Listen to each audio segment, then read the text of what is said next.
The North versus the South.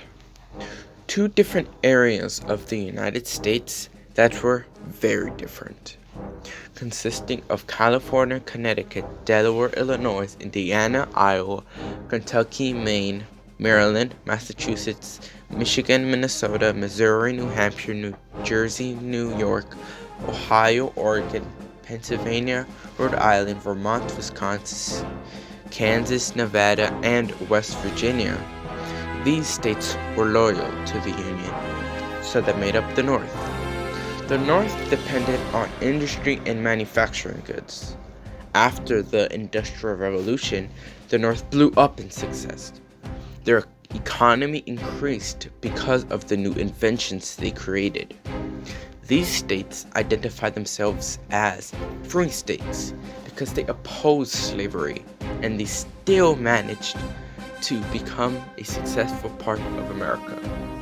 The South, composed of North Carolina, South Carolina, Mississippi, Florida, Alabama, Georgia, Louisiana, Texas, Virginia, Arkansas, and Tennessee, were states that seceded from the Union and were called Confederates.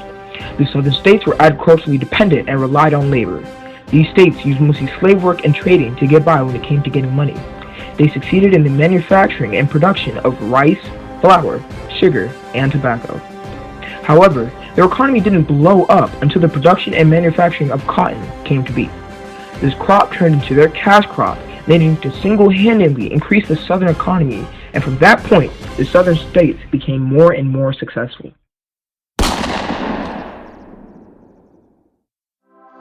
Mainly composed of industrialism, the northern states were transformed after the Industrial Revolution.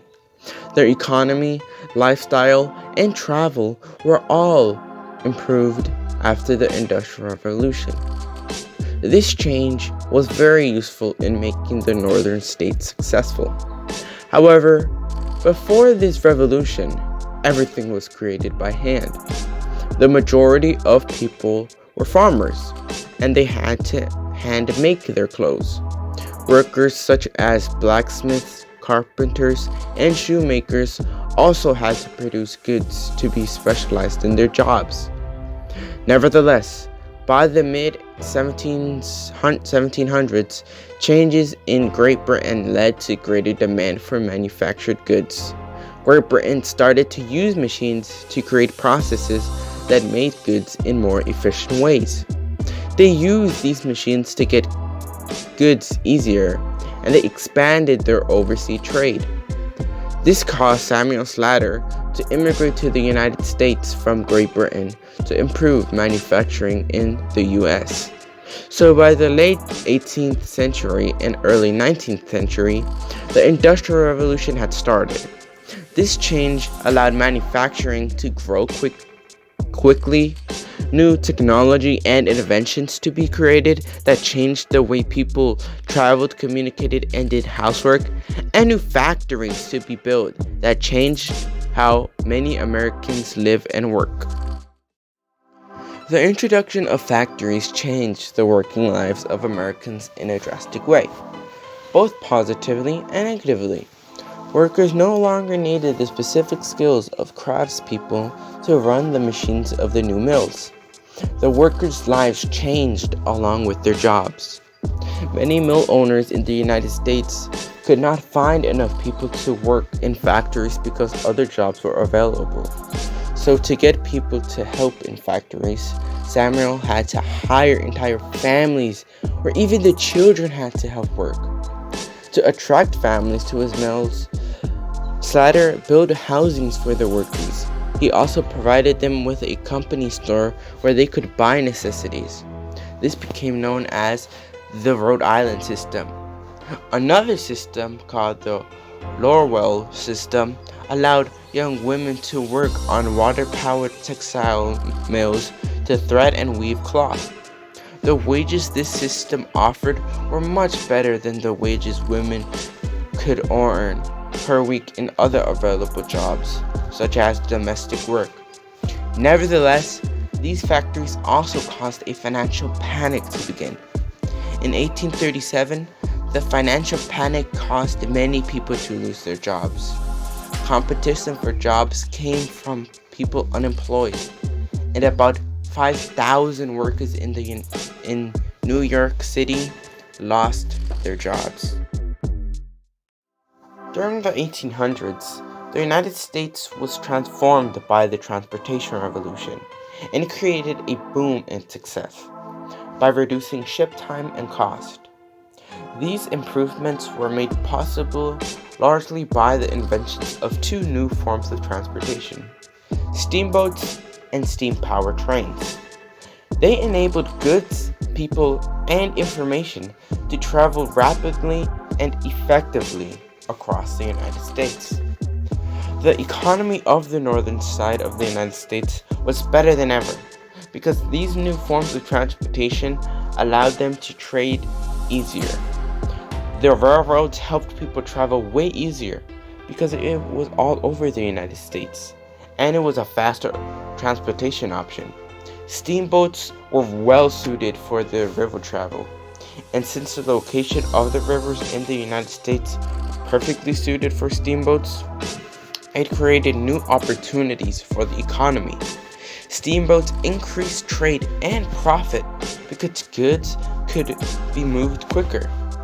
These two inventions changed the way business, travel, and communication were handled in the US. Other than transportation, there are many types of inventions that helped people. For instance, in 1832, Samuel F.B. Morse perfected the telegraph, a device that could send information over wires across great distances. However, it wasn't until during the 1844 Democratic National Convention in Baltimore, Maryland, where the telegraph blew up. The telegraph allowed wired news to transmit the presidential candidacy nomination to politicians in Washington. The telegraph blew up in the North. It improved the way people communicated with others. In the 1830s, ice boxes cooled by large blocks of ice became available. Ice boxes stored fresh food safely for longer periods of time. Later down the line, iron cook stoves began replacing cooking fires. These inventions helped people in the North improve their lives to become easier, and it's all thanks to the change that the Industrial Revolution made. Eli Whitney, a Northerner, helped make the South a one-crop economy, but also caused an increase in slave labor with his invention, the cotton gin. Before the cotton gin, cotton took days and days just to make enough for one shirt. Because of this, it was a very unprofitable business, so the need for more hands, slaves, was unnecessary. However, with the invention of the cotton gin, it unexpectedly strengthened slavery in the South. Although the cotton gin made cotton processing less labor-intensive because of its now high demand, it prompted planters to grow larger crops, which in turn required more people. Because slavery was the cheapest form of labor, cotton farmers simply acquired more slaves. Along with that, cotton became a new trend, causing more and more farmers to buy into the production of cotton, quickly making it one of the most notable exports for the South. Because of the large influx of farming, the Southern societies quickly became centered around agriculture. One way we can see this is that planters, because of the social class at the time, had powerful impacts on society and were the wealthiest. Then it went to the yeomen, which consisted mostly of white Southerners who owned, at the time, what were considered to be small farms averaging about 100 acres. Then it was poor whites, who often lived on land that could not grow crops and had to eat fish and berries to stay alive. This alone could show how important farming was to this blossoming nation, that if you didn't own a farm, you couldn't get anywhere in life. As we all know and heard, at this time, slaves were treated brutally and often like they weren't humans at all. And though there are many instances of how slaves were treated, you cannot even go over all of them. Most were often stripped from their parents as young kids, crammed on boats in very unhygienic conditions, and after 6 grueling weeks on a ship, they were forced to work their days away on farms and plantations, whipped if they even slowed down for 1 second, and overall just treated like animals. But being creative, slaves found ways to not only keep their spirits high, but also resist and rebel against their masters. Here, take a listen. Swing low, sweet chariot,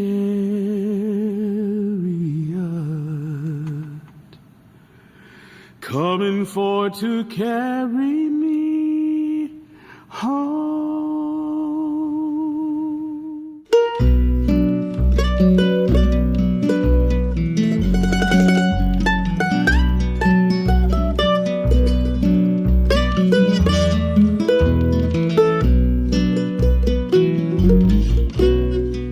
Wade in the water, wade in the water, children, wade in the water.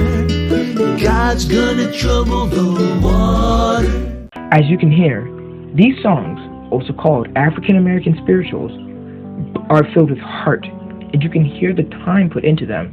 This is just one way that slaves resisted their masters and showed that their hearts are still where they came from. Another way they rebelled was blatantly leaving and finding freedom in the North. We've all heard of the account of Harriet Tubman, as she led many slaves to freedom and is known as one of the most notable people in the Underground Railroad. But other accounts, like that of Henry Box Brown, are also notable.